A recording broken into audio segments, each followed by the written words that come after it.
அல்லாஹ் மாலிக். என் அன்பு குழந்தையே, உன் வழித்துணை சாயப்பா பேசுகிறேன். உன்னிடத்திலே நான் கேட்கின்ற தட்சிணை என்ன தெரியுமா? நான் ஷீரடியில் இருந்த பொழுது, இப்பொழுதும் தான் இருக்கிறேன். ஷீரடியில் மட்டுமல்ல, உலகெங்கிலும் இருக்கிற என்னுடைய சாயி சொந்தங்களுடைய, என்னுடைய பிள்ளைகளுடைய இருதயத்திலே நான் வாழ்ந்து கொண்டு தான் இருக்கிறேன். உன்னிடத்திலே நான் கேட்கிற தட்சிணை என்ன தெரியுமா? அன்பு குழந்தையே, என் ஆசை பிள்ளைகளே, உன் மனது காயப்பட்டு உள்ளது என்பதை நான் நன்றாக அறிந்திருக்கிறேன். உன் மனது சமநிலைப்படவே மறுக்கிறது.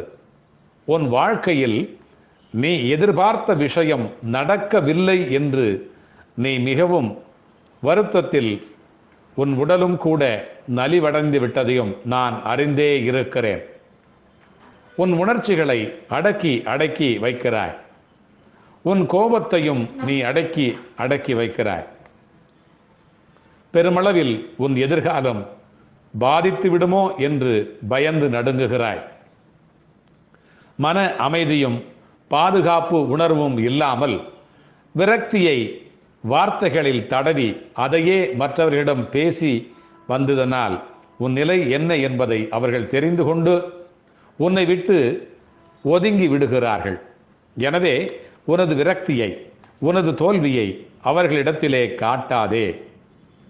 நீ உனது சகாக்களிடம் ஏதாவது சொல்ல நினைத்தால் நம்பிக்கையோடு பேசு, நம்பிக்கையோடு நடந்து கொள். அப்பொழுதுதான் அவர்கள் உன்னை நம்புவார்கள், உன்னிடம் அன்பு செலுத்துவார்கள். உன்னை ஒதுக்கவும் துணிய மாட்டார்கள். உனக்கு உதவ, உன்னை உயர்வாக எண்ண அவர்கள் எத்தனிப்பார்கள். பிறகு அதுவே அவர்களின் அடி மனதில் உன்னை பற்றி ஒரு நல்ல அபிப்பிராயத்தை ஏற்படுத்தி உன்னை அவர்களே உயர்த்தி பிடிக்கும் நல்ல ஒரு நிலையை நீ அடைவாய். அப்படி இருப்பவர்களே என்னுடைய அருளுக்கும் அருகாமைக்கும் இருக்க தகுதி பெற்றவர்கள்.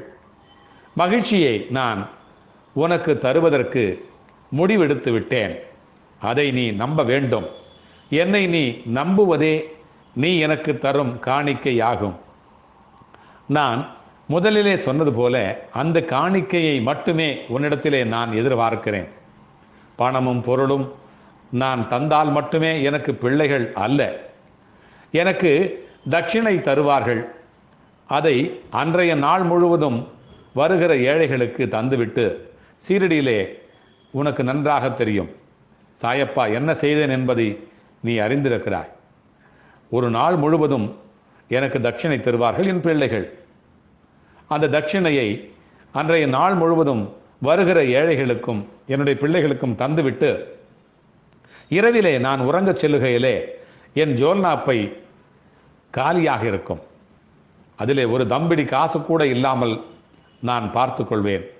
எனது படுக்கைக்கு செல்லுகையிலே எனது ஜோல்நாய் பையிலே ஒரு காசு கூட இருக்காது, ஒரு தம்பிடி கூட இருக்காது என்பது என்னுடைய அன்பு பிள்ளைகளுக்கு நன்றாக தெரியும். எனவே எனக்கு உண்ணாவிரதம் இருப்பது, பிரசாதம் படைப்பது, என்னுடைய ஆலயம் கட்ட நன்கொடை அளிப்பது போன்ற தட்சிணைகளை விட எனக்கு என் மீது நீ வைத்திருக்கும் நம்பிக்கை என்னும் தட்சிணையே எல்லா தட்சிணைகளையும் சிறந்த, எல்லாவற்றிலும் சிறந்த தட்சிணையாக, உயர்ந்த தட்சிணையாக, எனக்கு பிடித்த தட்சிணையாக அது இருக்கிறது. அந்த தட்சிணையை நீ எனக்கு கொடுத்தாயானால் நான் உன்னை விட்டு போகவே மாட்டேன். உன்னோடு இந்த வழித்துணை சாயப்பா வந்து கொண்டே இருப்பேன், வந்து கொண்டே இருப்பேன். அல்லாஹ் மாலிக். அன்பு குழந்தையே, என் வார்த்தைகளை நீ அடிக்கடி கேட்க, வாழ்வாங்கு வாழ இந்த சேனலை சப்ஸ்கிரைப் செய்து கொள். அல்லாஹ் மாலிக்.